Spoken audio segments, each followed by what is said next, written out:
High বন্ধুরা, কেমন আছো সবাই? আজকে টিউটোরিয়ালে আমি তোমাদেরকে দেখাবো কিভাবে ফেসবুকের জন্য একটি প্রোফাইল ফ্রেম ডিজাইন করতে হয়।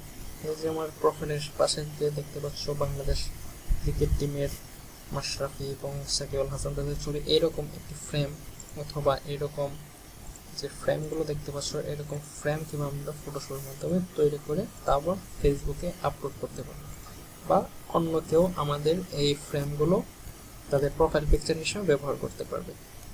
তো চলো আমি আজকে তোমাদেরকে দেখাবো কিভাবে ফেসবুক প্রোফাইল ফ্রেম তৈরি করতে হয় এবং দেখাবো ফেসবুকে আপলোড করতে হয় যাতে অন্য সবাই ব্যবহার করতে হয়। তো প্রথমে আমি ফটোশপ ওপেন করলাম এবং আমি ফটোশপ ওপেন করার পরে ফাইল থেকে নতুন একটি পেজ নেব এবং পেজের সাইজটা আমি দিয়ে দেবো 3000 by 3000 pixel, resolution 3300 pixel. Then okay click করার পর এখন আমাকে ডিজাইন তৈরি করতে হবে। তো এখন আমি এখানে নতুন ডিজাইন তৈরি করব। নতুন ডিজাইন তৈরি করার জন্য আমি এখান থেকে পেন টুল ইউজ করতে পারি। পেন টুলের সাহায্যে এখান থেকে শেপ সিলেক্ট করে নতুন একটা শেপ তৈরি করতে পারি। এইভাবে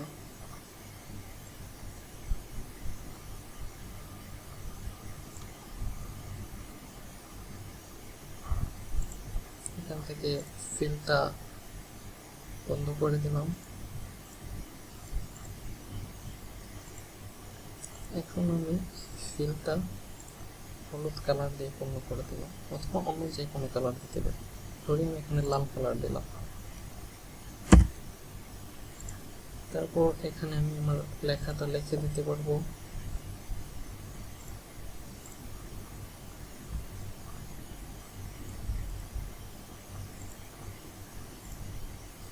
এখন আমি এই জায়গায় টেক্সট অ্যাড করব।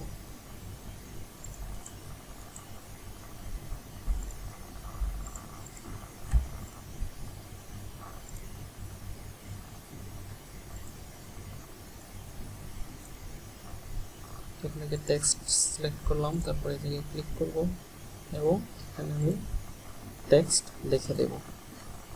সো এখান থেকে যে কোনো একটা ফন্ট সিলেক্ট করব, আমি এই ফন্টটি সিলেক্ট করলাম।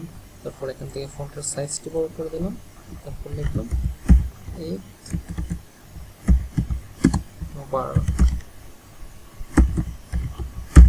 নম্বর। তো এটাকে আমি এখান থেকে মুভ টুলের সাহায্যে ড্র্যাগ করে এই লেখার উপর এনে ছেড়ে দেব এবং এই লেখাটার ফন্টটা আমি এখানে হোয়াইট করে দেব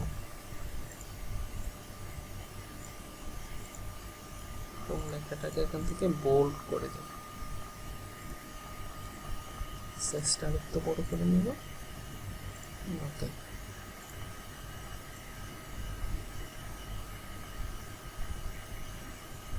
এখন আমি এটাকে আরেকটু ডিজাইন করতে পারি। চাইলে আমি এই ফন্টটার সাইজ একটু বড় করে দিতে পারি, এরকম। এখানে প্লেস করলাম। এখন এই জায়গায় আমি একটা ডিজাইন ইউজ করতে পারি এবং আমি এই ডিজাইনটি এখান থেকে ড্র্যাগ করে এটার উপর ছেড়ে দেবো। ছেড়ে দেওয়ার পর জাস্ট এটাকে এখানে নিয়ে আসবো। এটার পর আমি এখান থেকে স্মার্ট অবজেক্ট করে নেব, তারপর একটা চাপিয়ে দেবো, দেন এখানে দিয়ে দেবো।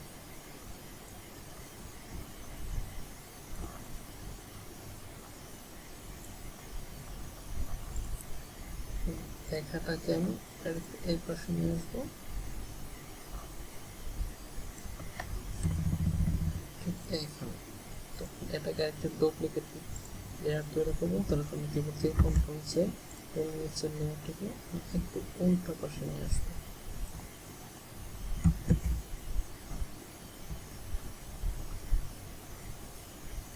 এইভাবে এখন আমি এই নিচের লেয়ারটার অপাসিটি একটু কমিয়ে দেবো যাতে শ্যাডোর মতো এফেক্ট তৈরি হয়।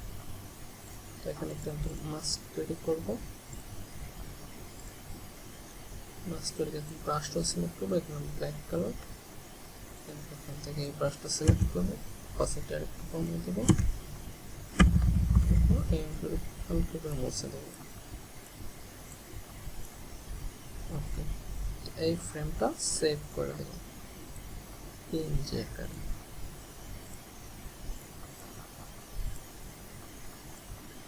তো এখন আমি আপনাদেরকে দেখাবো এটা ফেসবুকে আপলোড করলাম। তার জন্য ব্রাউজার ওপেন করুন ব্রাউজারের মাধ্যমে আপনার ফেসবুকে যেতে হবে। তো এটা আপলোড করার জন্য যে লিঙ্কে যেতে হবে সেই লিঙ্কটা আমি ভিডিও ডেসক্রিপশন দিয়ে দিয়েছি, সেটা হচ্ছে এই লিঙ্ক facebook.com/fbcameraeffect। সো ব্রাউজারে যাওয়ার পর লিঙ্কটা দিয়ে এন্টার করব।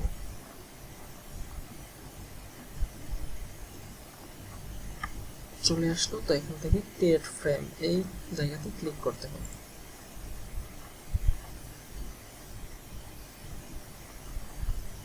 ক্লিক করলাম, ক্লিক করার পর কিছু ওয়েট, তো চলে আসলো। তো এখান থেকে get started create a art people can use in their photos and videos. So আমরা একটা ফ্রেম তৈরি করেছি, এটা আমরা এখন ফেসবুকে আপলোড করবো এবং আপলোড করার পর এটা অন্যান্য সবাই আমাদের ফ্রেমটা ইউজ করতে পারবে তার ফেসবুক থেকে ছবি ওঠানোর সময় অথবা প্রোফাইল ফ্রেমসে ইউজ করতে পারবে। সো গেট স্টার্টেড, এখান থেকে আপলোডে ক্লিক করতে হবে। আপলোডে ক্লিক করে আমাদের যে ফোল্ডারে ছবি সিলেক্ট করেছে সেই ফোল্ডারে যাব। ফোল্ডারে সিলেক্ট করেছি, সেখান থেকে আনটাইটেল যে এই ছবিটা সিলেক্ট করেছি সেটা সিলেক্ট করে ওপেন ক্লিক করলাম। দেন এটা আপলোড হচ্ছে। তো আমার ছবিটা আপলোড কমপ্লিট। এখন আমরা এটাকে ফ্রেমের সাথে সাইজ ঠিক করে নেব।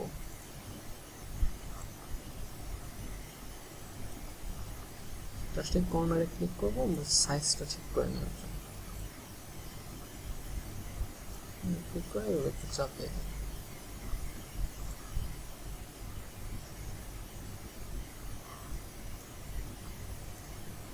এই অংশটাকে পাশে নিয়ে আসতে হবে একটু।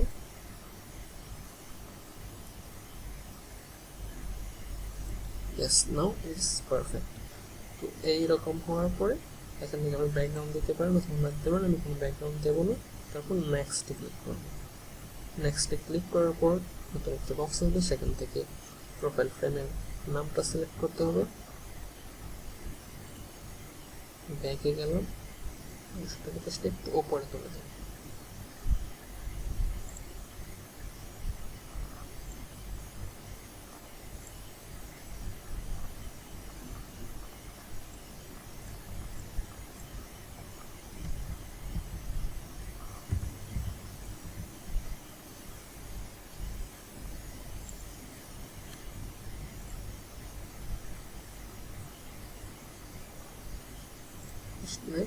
এখান থেকে আমি একটা নাম সিলেক্ট করব। তো আমি নাম দিলাম ঈদ মোবারক 2017। তো এখান থেকে এফেক্ট, আমি যে এফেক্ট তৈরি করেছি তার নাম দিতে পারেন। তো আমি আমার পেজের নাম দিয়ে দিলাম শিহাব এডিটস। এটা দেওয়ার পর এখানে পিপল রাখবেন, যে কোনো লোকেশনের লোকে ইউজ করতে পারবেন। এখান থেকে schedule make active once approve, মানে একবার অ্যাক্টিভ করার পরে সবসময় অ্যাক্টিভে থাকবে। কিওয়ার্ড, এই আপনার যে ছবিটি বানিয়েছেন প্রোফাইল ফ্রেমটি বানিয়েছেন সেটা কি কি বিষয়ের উপরে সেই কিওয়ার্ডগুলো এখানে দিতে পারেন। তো আমি এখানে দিয়ে দিলাম ঈদ মোবারক 2017।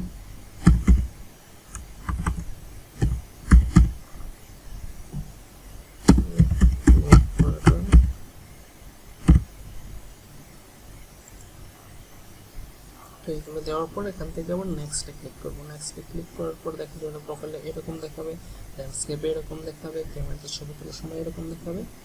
তারপর এখান থেকে সাবমিটে ক্লিক করবো, তারপর ওকে।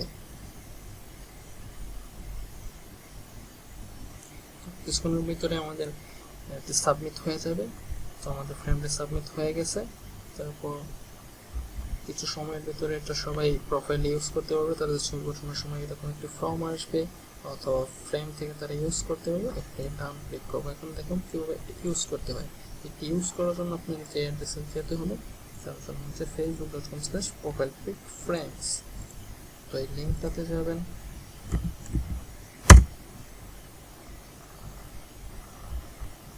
তো লিঙ্কটাতে যাওয়ার পর এইরকম একটি বক্স আসবে। এই বক্সের জন্য ফ্রেম সিলেক্ট করতে হবে।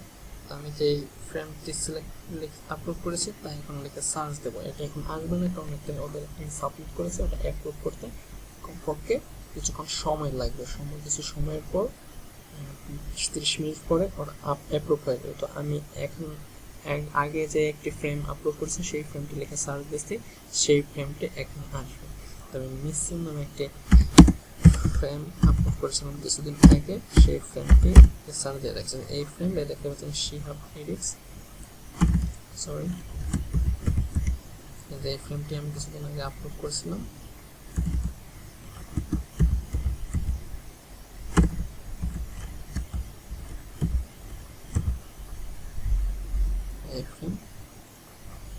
এই ফ্রেমটি আমি এখানে দেখাচ্ছি কীভাবে ইউজ করবেন। তো ফ্রেমের উপরে ক্লিক করবেন, ক্লিক করার পরে এরকম ফ্রেমটা চলে আসবে। তারপরে ইউজার্স প্রোফাইল পিক এখানে ক্লিক করলে আপনাদের প্রোফাইল পিক হিসাবে ইউজ হয়ে যাবে, অথবা আপনারা যে ফ্রেমটি চান সেই ফ্রেমটি এভাবে ইউজ করতে পারেন। তো আমি এই প্রোফাইলের উপরে আরেকটা ফ্রেম আগে তৈরি করেছিলাম, সেই ফ্রেমটিও আপনারা ইউজ করতে পারেন। এই যে এই ফ্রেমটি আমি তৈরি করেছিলাম, আপনারা চাইলে এই ফ্রেমটিও আপনাদের প্রোফাইল হিসাবে ইউজ করতে পারেন। তার জন্য এখানে ক্লিক করে সেট অ্যাজ প্রোফাইল পিকচারে ক্লিক করবেন, তাহলে আপনাদের প্রোফাইল পিকচারে সেই ছবিটি চলে আসবে। আমার ফ্রেমটি এখন প্রোফাইল পিকচার হিসেবে চলে আসছে অলরেডি। তো ধন্যবাদ সবাইকে আমার টিউটোরিয়ালটা দেখার জন্য। যদি টিউটোরিয়ালটি ভালো লাগে তাহলে অবশ্যই আমার ইউটিউব চ্যানেলটিতে সাবস্ক্রাইব করবেন, শিহাব এডিটসের চ্যানেলটি নতুন সব টিউটোরিয়াল পাবেন। এবং এখানে সাবস্ক্রাইব করার পর এরকম একটা বেল আইকন আসবে, ওই বেল আইকনে ক্লিক করবেন, তাহলে প্রতিদিন নিয়মিত আমার ভিডিও আপলোড করার পর নোটিফিকেশন পেতে থাকবেন। তো ধন্যবাদ সবাইকে, আশা করি ভালো লাগলো আপনাদের টিউটোরিয়ালটা। তো সাথে থাকুন, বাই।